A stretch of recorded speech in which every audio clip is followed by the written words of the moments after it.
আসসালামু আলাইকুম রহমতুল্লাহি ওয়া বারাকাতুহু। আমরা আছি জেদ্দা সাগর পার ঘুরতে।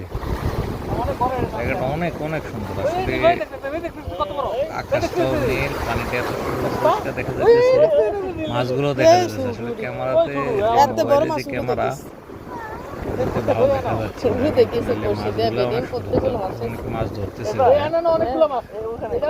সত্যি কথা বাংলাদেশে হইলে হয়তো বা আমি পানিতে ঝাঁপ দিয়ে পড়তাম, এতই ভালো লাগতেছে। এতই ভালো লাগতেছে, কিন্তু এখানে নিষেধ। সাইডে আছে আবার গোসল করার, সাঁতার কাটানোর জন্য। এটা আসলে সতর্কতামূলক, কারণ স্বাভাবিক সাগর পার, যাতে মানুষের অসুবিধা না হয় এই জন্য হয়তো মানা করে আর কি। আছে ওই দিক দিয়ে, এর একটু ওই সাইডেই আছে গোসল করার জন্য, সাঁতার কাটানোর জন্য। আবার লাইফ জ্যাকেট করেই নামে। যাক আলহামদুলিল্লাহ, অনেক ভালো লাগছে। যারা এই সময় পান একবার হলো জেদ্দা সাগর পার আইসেন, ঘুরে যাইয়েন, জায়গাটা অনেক ভালো লাগে, মন ভরে যায়।